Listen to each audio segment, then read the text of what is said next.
2 రోజులు సెలవులు వస్తే చాలు మా సినిమా దుమ్ము దులిపేది. చా ఇదే సినిమా పండక్కి వచ్చుంటే బాక్స్ ఆఫీస్ బద్దలయ్యేది. అబ్బా ఆ సినిమా ఇప్పుడు విడుదలవకుండా ఉండుంటే మా బొమ్మ బ్లాక్ బస్టర్ అయి ఉండేది. ఇలాంటి మాటలు మనం నిర్మాతల నోటి నుండి అడపాదడపా వింటూనే ఉంటాం. ఎప్పుడెప్పుడు పండుగలు వస్తాయా, ఎప్పుడెప్పుడు తమ సినిమాలు థియేటర్లోకి వచ్చి కలెక్షన్ల వర్షం కురిపిస్తాయా ఎదురు చూస్తుంటారు. కానీ ఈసారి సీన్ రివర్స్ అయింది. ఏంటి పండగ, ఐ డోంట్ కేర్, 10 రోజుల సెలవు, సో వాట్ అన్నట్టు పండుగని పట్టించుకోకుండా ఉన్నారట మన మూవీ మేకర్స్. మాకు నిజమైన పండగ అప్పుడు మాత్రమే అంటూ క్రిస్మస్ సీజన్ కోసం కర్చీఫ్లు సిద్ధం చేసుకుంటున్నారట మూవీ మేకర్స్. మరి ఆ సంగతులేంటో మనము లుక్కేద్దాం. పండగలొచ్చాయంటే చాలు థియేటర్లు ప్రేక్షకులతో నిండిపోవడం మనం చూస్తూనే ఉంటాం. సంక్రాంతి సీజన్ నుండి క్రిస్మస్ సీజన్ వరకు ప్రతి పండుగ సీజన్లో ఏదో ఒక పెద్ద సినిమా ఆడియన్స్ని ఎంటర్టైన్ చేయడానికి సిద్ధమైపోతుంది. ముఖ్యంగా తెలుగు ఇండస్ట్రీలో సంక్రాంతి పండుగ సీజన్ చేసే హడావిడి అంతా ఇంత కాదు. ఆ టైంలో ఒకదానికి ఒకటి పోటీ అన్నట్టుగా 3-4 పెద్ద సినిమాలు రిలీజ్ అవుతుంటాయి. ఇక థియేటర్ల కోసం జరిగే గొడవలు మహారంజుగా సాగుతాయి కూడా.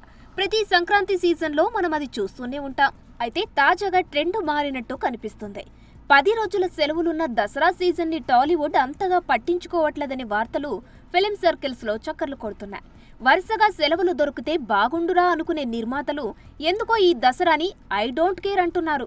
అయితే అందుతున్న సమాచారం ప్రకారం దేవర వంటి సినిమాలు ఆల్రెడీ ఎప్పుడో ఫస్ట్ కాపీ పూర్తి చేసుకుని రిలీజ్ డేట్స్ ప్రకటించుకొని ముందే వచ్చేస్తుంటే, మరికొన్ని పుష్ప 2 వంటి సినిమాలు షూటింగ్లు, పోస్ట్ ప్రొడక్షన్లు పూర్తి చేసుకోలేక వెనక్కి వెళ్లిపోతున్నాయని టీ-టౌన్లో టాక్ జోరందుకుంది. ఇక మరికొన్ని సినిమాలు ఆల్రెడీ సంక్రాంతికి సత్తా చూపిస్తామని డిసైడ్ అవ్వడం, మరికొన్ని సినిమాలు క్రిస్మస్ ని టార్గెట్ పెట్టుకోవడంతో నవరాత్రుల సీజన్ వెలవెలబోతుందనే చెప్పాలి. ఇక భారీ సినిమాలు సైలెంట్ గా సైడ్ అయిపోయినా ఈ సీజన్లో మేము ఎంటర్టైన్ చేస్తామంటూ గోపీచంద్, శ్రీను వైట్ల కాంబోలో వస్తున్న విశ్వం, సుహాస్ నుండి అడల్ట్ టచ్ తో వస్తున్న చిత్రం, జనక అయితే గనక మాత్రమే ప్రస్తుతానికి దసరా పండగకి కర్చీఫ్లతో సిద్ధంగా ఉన్నాయి. అయితే వరుస డిజాస్టర్లతో డీలా పడ్డ శ్రీను వైట్ల ఈసారి సాలిడ్ కంబ్యాక్ తో సత్తా చాటాలని విశ్వంతో వస్తుండగా, ఇది వెంకీ 2.0 అని, వింటేజ్ శ్రీను వైట్ల మళ్లీ నవ్విస్తాడని ఆడియన్స్ బాగా ఫుల్ కాన్ఫిడెన్స్ తో ఉన్నారు. ఇక సుహాస్, జనక అయితే గనక సినిమా మాత్రం ఫస్ట్ రోజున వచ్చే మౌత్ టాక్ పైనే ఆధారపడి ఉందని చెప్పాలి. ఇక ఇంతకు ముందు తెలుగులో మంచి బజ్ ని క్రియేట్ చేసుకున్న సూర్య భారీ ఫిలిం కంగువా రిలీజ్ అవుతోందని దసరాను మన వాళ్లు లైట్ తీసుకున్నట్లు కనిపించారు. అయితే ఆ చిత్రం వాయిదా పడడంతో వెండి తెరపై భారీ సినిమాల సందడే లేదంటూ నిరాశలో ఉన్నారు మూవీ లవర్స్.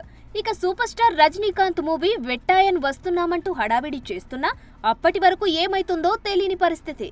అయితే ముందుగా కరెక్ట్ ప్లానింగ్ చేసుకుని ఉండుంటే మాత్రం ఈ దసరా సీజన్లో బాగా డబ్బులు దండుకునే అవకాశం ఉండుండేదని చెవులు గొనుక్కుంటున్నారట నెటిజన్లు. అయితే 10 రోజుల పండగైన దసరాని వదిలిపెట్టి డిసెంబర్లో వచ్చే క్రిస్మస్ సినిమా మీద గురిపెట్టారు మూవీ మేకర్స్.